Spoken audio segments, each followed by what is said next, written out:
नमस्कार। मेरे इस नॉलेज वर्ल्ड यूट्यूब चैनल पर एक बार पुनः आप सभी का स्वागत है।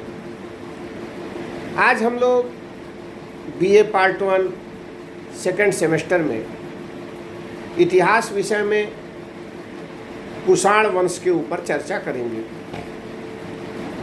कुषाण वंश का सबसे महान शासक कनिष्क प्रथम था। तो आज हमारे इस क्लास में कुषाण वंश और उसके महान शासक कनिष्क प्रथम पर चर्चा होगी। तो चलिए हम लोग प्रारंभ करते हैं कुषाण वंश और राजा कनिष्क के विषय में अपने विचारों को। जहाँ तक कुषाण वंश के प्रारंभिक इतिहास की बात है तो कुषाण वंश के प्रारंभिक इतिहास के ज्ञान के लिए हमें मुख्य रूप से चीनी स्रोतों पर निर्भर करना पड़ता है। चीनी ग्रंथों में पान कु कृत, सिएन हान सु तथा फान ए कृत हाउ हान सु का विशेष महत्व है। देखा जाए तो पहला प्रथम हन वंश का इतिहास है तथा दूसरा परवर्ती हन वंश का इतिहास है।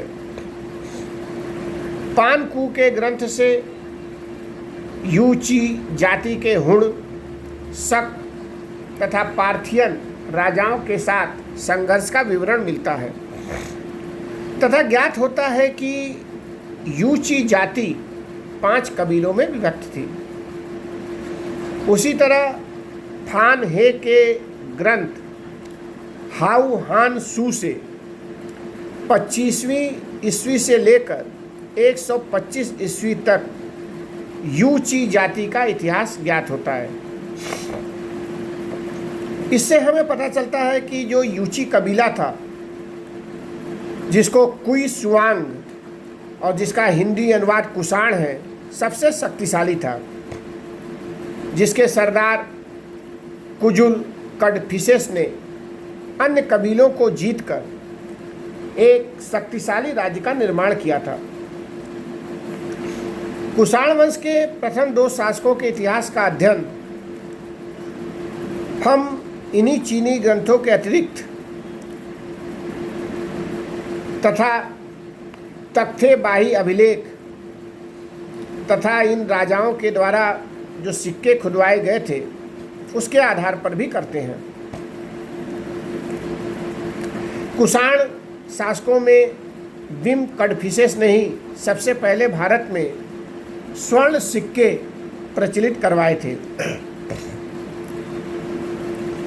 जहाँ तक कनिष्क की बात है तो कनिष्क तथा उसके उत्तराधिकारियों का जो इतिहास है वह हमें मुख्य रूप से तिब्बती बौद्ध ग्रंथों, संस्कृत बौद्ध ग्रंथों के चीनी अनुवाद तथा चीनी यात्री फाह्यान तथा हेन सांग के यात्रा विवरण से मिलता है। उसी की सहायता से हम कुषाण वंश के बारे में जानकारी प्राप्त कर सकते हैं। इन स्रोतों के अलावा तक्षशिला पाकिस्तान तथा बेग्राम जो कि अफगानिस्तान में है, वहाँ जो खुदाइयाँ की गई उससे भी कुषाण इतिहास के बारे में हमें जानकारियाँ मिल जाती हैं। तक्षशिला की खुदाई 1915 ईस्वी में सर जॉन मार्शल द्वारा करवाई गई थी, जहाँ से कुषाणकालीन सिक्के तथा स्मारक मिले थे। बेग्राम में हाकिम तथा फिर घिर्समन द्वारा खुदाइयाँ करवाई गई थी। यहाँ से भी हमें कुषाण वंश के बारे में जानकारी प्राप्त होती है। उस युग के सिक्के प्राप्त हुए थे। इस तरह हम देखते हैं कि कुषाण वंश का जो इतिहास रहा है उसकी जानकारी में बौद्ध ग्रंथों और खुदाइयों के आधार पर हमें जानकारी प्राप्त हुई है। जहाँ तक कुषाण वंश के उत्पत्ति तथा प्रसार की बात है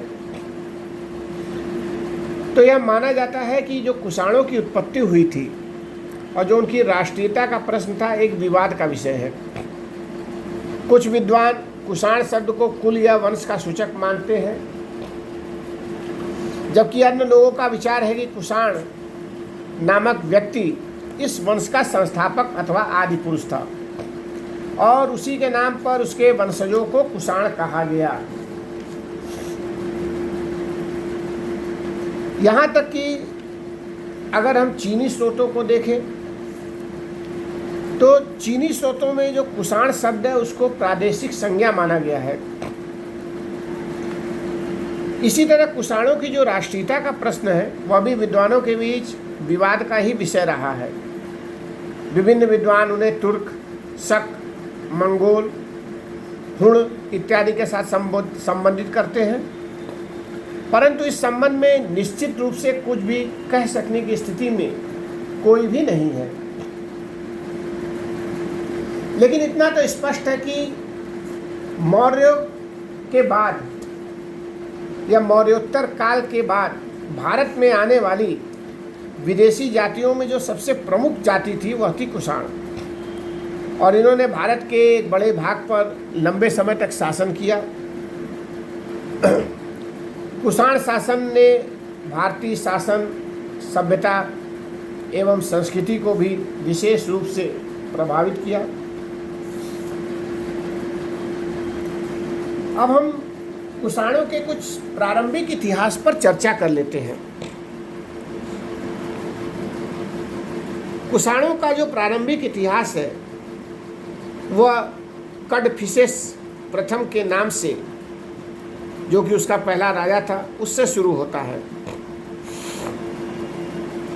कड़फिसेस प्रथम के बाद उसका पुत्र बिम कड़फिसेस, जो कि कड़फिसेस द्वितीय के नाम से जाना जाता है, उसके हाथ में सत्ता आती है। उसने भी कुषाण वंश का काफ़ी विस्तार किया। बिम कड़फिसेस के बाद कुषाण शासन की बागडोर कनिष्क के हाथों में आई और यहीं से कुषाण शक्ति का चरमोत्कर्ष हम देखते हैं। कनिष्क वास्तव में भारत के कुषाण राजाओं में सबसे महान राजा था। उत्तरी बौद्ध अनुश्रुतियों में उसका नाम प्रभामंडल से युक्त है। उसके लगभग 12 अभिलेख तथा काफ़ी संख्या में स्वर्ण एवं ताम्र मुद्राएं प्राप्त हुई हैं। बौद्ध साहित्य, अभिलेखों एवं सिक्कों के आधार पर हम कनिष्क के इतिहास के बारे में जानते हैं। जहाँ तक कनिष्क की उत्पत्ति, वंश तथा प्रारंभिक जीवन की बात है तो इस संदर्भ में विवाद की स्थिति है। यह भी स्पष्ट नहीं है कि कनिष्क के पूर्व जो कड़फिसेस राजाओं से उसका कोई संबंध भी था अथवा नहीं। कुछ विद्वानों की मान्यता है कि कनिष्क यूची की छोटी शाखा से संबंधित था तथा भारत में खोतान से आया था, किंतु चीनी ग्रंथों में कनिष्क के वंशज वासुदेव को तायूची या बड़ी यूची का शासक बताया गया है। इसी प्रकार कनिष्क की उत्पत्ति तथा वंश परंपरा के बारे में एक तरह से कहा जाए तो अनुमान ही लगाया गया है। यहाँ तक कि कनिष्क को कुछ स्थानों पर देवपुत्र के नाम से भी संबोधित किया गया है। कुछ में उसे बिम कड़फिसेस का पुत्र भी कहा गया है। उसे साकेत, कौशाम्बी, पाटलिपुत्र इत्यादि राज्यों का विजेता भी बताया गया है। अगर हम इस चीज़ को मान ले तो कनिष्क द्वारा जो संवत प्रवर्तन का उल्लेख है उसके आधार पर कनिष्क की वंशावली संबंधी विवाद समाप्त हो जाता है। अब हम लोग कनिष्क के राज्यारोहण या राज्याभिषेक की तिथि के बारे में भी कुछ चर्चा कर लेते हैं। कनिष्क के जो राज्यारोहण की तिथि है उसके संदर्भ में भी इतिहास में विवाद है। समय समय पर विभिन्न विद्वानों द्वारा विभिन्न तिथियां बताई गई। यहाँ तक कि इस समस्या के समाधान के लिए अनेक गोष्ठियाँ एवं अंतर्राष्ट्रीय सम्मेलन जैसे लंदन एवं मॉस्को सम्मेलन भी आयोजित किए गए और इन सम्मेलनों का सहारा लेकर विभिन्न विद्वानों ने उपलब्ध सामग्रियों के आधार पर कनिष्क के राज्यारोहण की तिथि की समस्या पर विचार विमर्श भी किया, परंतु इन विद्वानों में मतैक्य नहीं था। कुछ विद्वान उसकी तिथि पहली से लेकर तीसरी शताब्दी के मध्य मानते हैं, जबकि अनेक विद्वानों का विचार है कि कनिष्क ही वह प्रथम व्यक्ति था जिसने शक संवत 78 ईसा को प्रारंभ किया था। इसी तरह कुछ विद्वानों का यह मानना है कि कनिष्क के पहले जो राजा हुआ था उसी ने, विशेषकर कदफिसस शासकों ने ही विक्रम संवत चलाया था जो कि 58 ईसा पूर्व था। इस मत का भी समर्थन कई विद्वानों ने किया, जिसमें प्रमुख रूप से कनिंघम, डाउसन, फ्रैंक इत्यादि है। बाद में कैनेडी ने भी इस मत की मान्यता को बल दिया, परंतु अगर देखा जाए तो इन विद्वानों के मत अब निराधार प्रतीत होते हैं। कुछ विद्वानों का यह मानना था, जिसमें प्रमुख रूप से भारतीय विद्वान डॉक्टर मजुमदार का कथन था कि कनिष्क प्रथम 248 ईस्वी में गद्दी पर बैठा। उनके अनुसार कनिष्क ने एक नया संवत चलाया जिसे त्रैकुटक कलचुरी चेदी संवत कहते हैं, लेकिन विद्वान इस मत से भी सहमत नहीं है।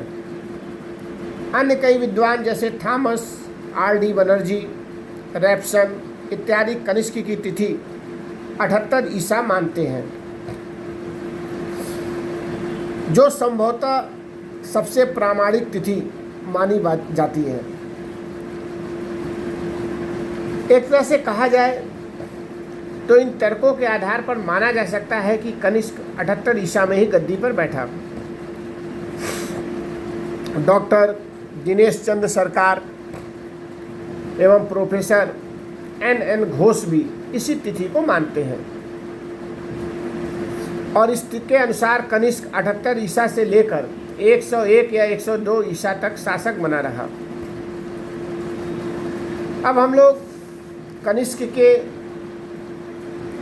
युद्ध एवं विजय के संदर्भ में भी चर्चा कर लेते हैं कि कनिष्क के शासन काल में कौन कौन सी प्रमुख विजय कनिष्क को प्राप्त हुई और उसने कौन कौन सी लड़ाइयाँ लड़ी। इस बात में कोई संदेह नहीं है कि कनिष्क एक महान विजेता था, जिसने कदफिसस साम्राज्य को बहुत विस्तार दिया।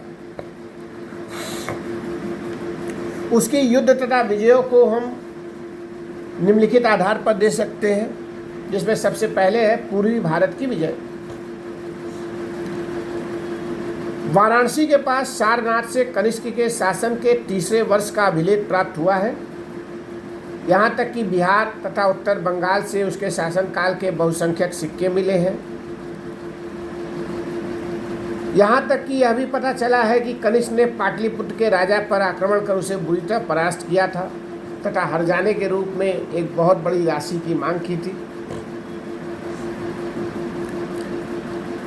वैशाली से भी कुषाण वंश के सिक्के मिलते हैं। बोधगया में भी कुषाण वंश के चिन्ह मिले हैं। ये सब चीज़ें यह दिखाती हैं कि लगभग पूर्वी भारत के अधिकांश हिस्सों पर कनिष्क का अधिकार था। बिहार के आगे बंगाल के कई स्थानों जैसे तामलुक तथा महास्थान से कनिष्क के सिक्के मिलते हैं। दक्षिण पूर्व में उड़ीसा प्रांत के मयूरभंज, शिशुपालगढ़, पुरी इत्यादि से भी कनिष्क के सिक्के मिलते हैं। परंतु यहाँ यह भी ध्यान देना होगा कि केवल सिक्कों के प्रसार से ही कनिष्क के साम्राज्य विस्तार का निष्कर्ष निकाल लेना सही नहीं है। सिक्के व्यापारिक प्रसंग में भी एक स्थान से दूसरे स्थान तक पहुँचते हैं। फिर भी पूर्वी उत्तर प्रदेश तथा बिहार पर कनिष्क का अधिकार सुनिश्चित माना गया है। यहाँ यह भी उल्लेखनीय है कि कौशाम्बी तथा श्रावस्ती से प्राप्त बुद्ध प्रतिमाओं की चरण चोटियों पर उत्कीर्ण अभिलेखों में कनिष्क के शासनकाल का उल्लेख मिलता है। कौशाम्बी से ही कनिष्क की एक मुहर भी मिली है और इन प्रमाणों से यह निष्कर्ष निकाला जा सकता है कि उसने उपयुक्त प्रदेशों पर विजय प्राप्त की थी।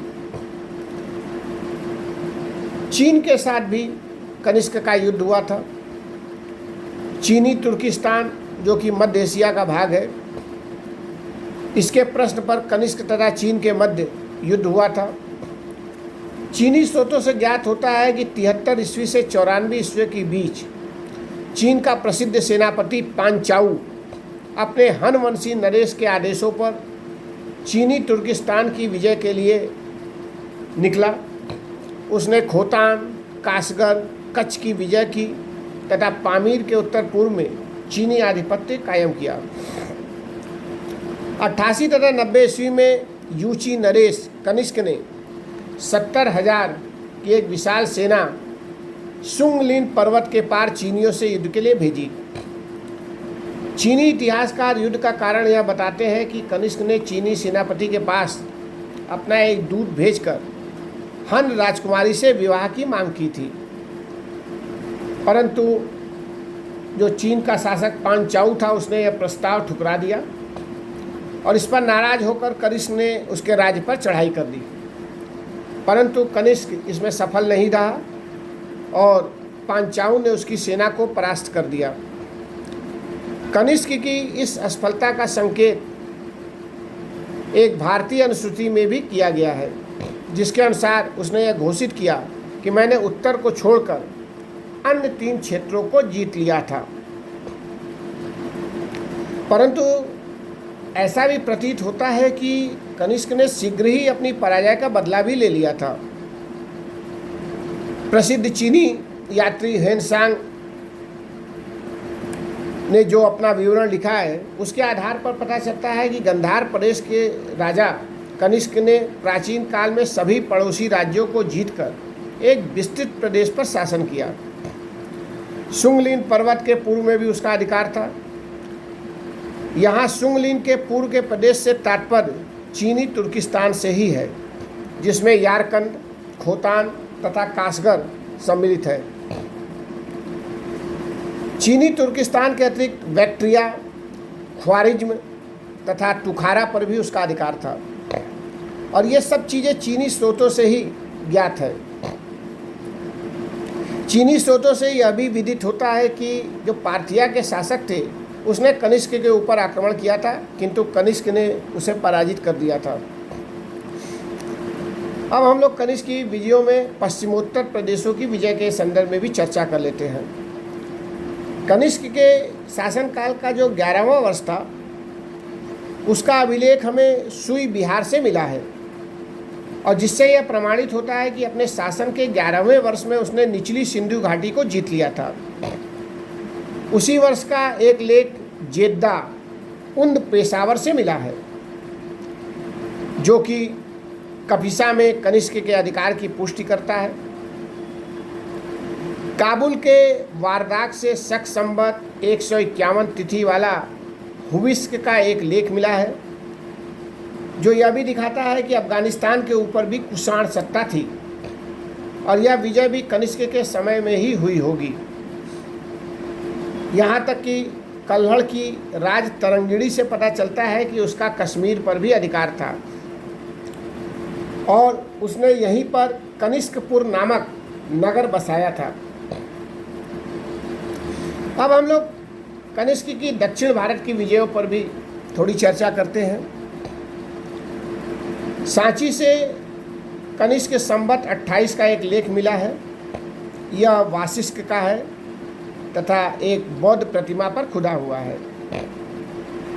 जहाँ तक वासिष्ठ की किसी उपलब्धि की बात है तो उसका हमें बहुत ज्ञान तो नहीं है, लेकिन उसका शासन यह माना जाता है मात्र 4 वर्षों का था। अतः कहा जा सकता है कि यह भूभाग कनिष्क द्वारा ही विजित किया गया होगा। सांची लेख में बासु नामक किसी राजा का उल्लेख मिलता है। यह संभवतः कनिष्क के समय में मालवा का उपराजा रहा होगा, ऐसा भी निष्कर्ष निकलता है। एक तरह से देखा जाए तो यह माना जा सकता है कि दक्षिण भारत में कम से कम विंध्य पर्वत तक कनिष्क का साम्राज्य विस्तृत था। इस तरह हम देखते हैं कि अपनी अनेकानेक विजयों के द्वारा कनिष्क ने अपने लिए एक विशाल साम्राज्य का निर्माण किया। उसके विभिन्न लेखों तथा सिक्कों के आधार पर हम उसकी साम्राज्य सीमा का निर्धारण कर सकते हैं, जो कि इस तरह है कि उत्तर में कश्मीर से लेकर दक्षिण में विंध्य पर्वत तक तथा पश्चिम में उत्तरी अफगानिस्तान से लेकर पूर्व में पूर्वी उत्तर प्रदेश एवं बिहार तक। राजतरंगिणी में जहाँ कश्मीर पर उसका अधिकार दिखता है, वहीं सुई बिहार तथा सांची के लेख सिंध, मालवा, गुजरात, राजस्थान के कुछ भाग तथा उत्तरी महाराष्ट्र पर उसके अधिकार की पुष्टि करते हैं। इसी प्रकार कौशाम्बी, श्रावस्ती, सारनाथ आदि के लेख पूर्वी उत्तर प्रदेश पर उसके आधिपत्य की सूचना देते हैं। एक तरह से देखा जाए तो कश्मीर का जो साम्राज्य और अफगानिस्तान का साम्राज्य था, वो कहीं न कहीं कनिष्क के अंतर्राष्ट्रीय साम्राज्य की पुष्टि करता है। कनिष्क के साम्राज्य की राजधानी पुरुषपुर, जिसे आजकल हम लोग पेशावर के नाम से जानते हैं, वह थी, जो कि पाकिस्तान में है। अब हम लोग कुछ चर्चा कनिष्क के शासन प्रबंध के विषय में भी कर लेते हैं। यद्यपि कनिष्क के शासन प्रबंध के विषय में हमें बहुत अधिक जानकारी नहीं है, लेकिन यह निश्चित है कि वह एक शक्ति संपन्न सम्राट था। लेखों में उसे महाराजा धीराज राजदेवपुत्र कहा गया है। देवपुत्र की उपाधि से वह विभूषित था और वह अपनी दैवी उत्पत्ति के सिद्धांत में विश्वास करता था। यह उपाधि उसने चीनी सम्राटों के अनुकरण पर ग्रहण की होगी, क्योंकि चीनी सम्राट भी अपने को स्वर्गपुत्र कहते हैं।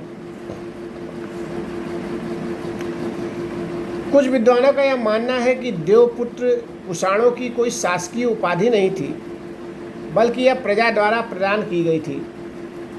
इसी कारण कनिष्क काल के सिक्कों पर इसका कोई अंकन नहीं मिलता है। राजा धीराज की उपाधि से यह सूचित होता है कि कुषाण सम्राट के अधीन कई छोटे छोटे राजा शासन करते थे। इस तरह हम देखते हैं कि कनिष्क ने अपने विस्तृत साम्राज्य को बहुत सीमा तक अपने शासन प्रबंधों के द्वारा संचालित करने का कार्य किया। एक तरह से वह निरंकुश शासक था। और जहाँ तक प्रशासन की बात है तो उसने प्रशासन की सुविधा के लिए उसने अपने साम्राज्य को अनेक क्षत्रपियों में विभाजित किया था। बड़ी क्षत्रपों के शासक को महाक्षत्रप तथा छोटी क्षत्रपों के शासक को क्षत्रप कहा जाता था। कनिष्क काल के अभिलेखों में अनेक क्षत्रपों के नाम मिलते हैं, तो इससे यह पता चलता है कि वह अपने साम्राज्य का शासन क्षत्रपों की सहायता से करता था। सारनाथ के लेख में महाक्षत्रप, खरप्पल्लान तथा क्षत्रप बनस्पर का उल्लेख मिलता है। इसी तरह खरप्पल्लान मथुरा में महाक्षत्रप था तथा बनस्पर वाराणसी में क्षत्रप की हैसियत से शासन करता था। उत्तर पश्चिम में लल्ल तथा लाइक उसके क्षत्रप थे। पश्चिमोत्तर भाग में कपिसा तथा तक्षशिला उसके शासन के केंद्र रहे होंगे। जहाँ तक क्षत्रप के पद की बात है तो उस पर अधिकतर विदेशी व्यक्तियों की ही नियुक्ति होती थी, जैसा कि उनके नाम से ही पता चलता है। यद्यपि कुछ क्षत्रप आनुवंशिक होते थे, कभी कभी एक ही प्रदेश के ऊपर 2 क्षत्रप एक साथ शासन करते थे। इस प्रकार एक ही प्रांत पर 2 शासक नियुक्त करने की विचित्र प्रथा का प्रारंभ कुषाणों के समय से ही मिलता है। कनिष्क के लेखों में हमें किसी सलाहकारी परिषद का उल्लेख नहीं मिलता है। कुषाण लेखों में हम पहली बार दंड नायक तथा महादंड नायक जैसे पदाधिकारियों का उल्लेख पाते हैं, जो कि संभवतः सैनिक अधिकारी होंगे। जो गांव का शासन था वह ग्रामिक द्वारा चलाया जाता था, जिसका उल्लेख हमें मथुरा लेख में मिलता है। देखा जाए तो उसका प्रमुख कार्य राजस्व वसूल करके केंद्रीय कोष में जमा करना होता था। परंतु ऐसा लगता है कि कनिष्क का जो शासन था वह अधिकांशतः सैनिक शक्ति पर ही आधारित था और इसीलिए वह स्थायी नहीं हो सका। अब हम लोग कनिष्क के अंत और उसके मूल्यांकन पर भी चर्चा कर लेते हैं। कनिष्क के अंतिम दिनों के विषय में भी कोई निश्चित रूप से या प्रामाणिक जानकारी उपलब्ध नहीं है। संस्कृत बौद्ध ग्रंथों के चीनी अनुवाद में उसकी मृत्यु संबंधी जो बातें सुरक्षित है, उससे पता चलता है कि उसकी अतिशय लोलुपता, निर्दयता तथा महत्वाकांक्षा से प्रजा में भारी असंतोष फैला था। लगातार युद्धों के कारण उसके सैनिक तंग आ गए थे और उसके विरुद्ध एक विद्रोह उठ खड़ा हुआ। एक बार जब वह उत्तरी अभियान पर जा रहा था तो रास्ते में बीमार पड़ा। उसी समय उसके सैनिकों ने लिहाफ से उसका मुंह ढककर उसे पीट कर मार डाला। अब यह कथा कहाँ तक सही है यह नहीं कहा जा सकता, फिर भी इससे ऐसा निष्कर्ष तो अवश्य निकलता है कि इस महान कुषाण सम्राट का अंत जो था वो बड़ा ही दुखद रहा। कनिष्क ने कुल 23 वर्षों तक राज्य किया। यदि हम उसके राज्यारोहण की तिथि 78 ईस्वी माने तो उसकी मृत्यु 101 ईस्वी के लगभग हुई। अब हम लोग थोड़ी चर्चा कनिष्क के शासन के मूल्यांकन पर भी करते हैं। कनिष्क की उपलब्धियों को देखते हुए हम उसे भारतीय सम्राट के महान शासकों में स्थान दे सकते हैं। वह एक महान विजेता था, एक महान साम्राज्य निर्माता था तथा विद्या एवं कला कौशल का एक उदार संरक्षक था। गंगा घाटी में एक साधारण क्षत्रप के पद से उठकर उसने अपनी विजयों तथा एशिया के महान राजाओं में अपना स्थान बनाया। वह एक कुशल सेना नायक तथा एक सफल प्रशासक भी था। अशोक की तरह उसने भी बौद्ध धर्म के प्रचार में अपने साम्राज्य के साधनों को लगा दिया। वह कभी भी धर्मांध अथवा धार्मिक मामलों में असहिष्णु नहीं हुआ। उसने बौद्ध धर्म के साथ साथ अन्य धर्मों का भी सम्मान किया। इस प्रकार कनिष्क में चंद्रगुप्त जैसी सैनिक योग्यता तथा अशोक जैसा धार्मिक उत्साह हमें देखने को मिलता है। कनिष्क एक विदेशी शासक था, फिर भी उसने भारतीय संस्कृति में अपने को पूर्णतः विलीन कर दिया था। उसने भारतीय धर्म, कला एवं विद्वता को संरक्षण प्रदान किया और इस प्रकार उसने मध्य तथा पूर्वी एशिया में भारतीय संस्कृति को फैलाने का भी कार्य किया। तो आज की यह चर्चा हम लोगों ने कुषाण वंश और कनिष्क के ऊपर की। अगले चैप्टर में हम लोग एक नई चर्चा के साथ आपके सम्मुख फिर हाजिर होंगे। तब तक के लिए धन्यवाद।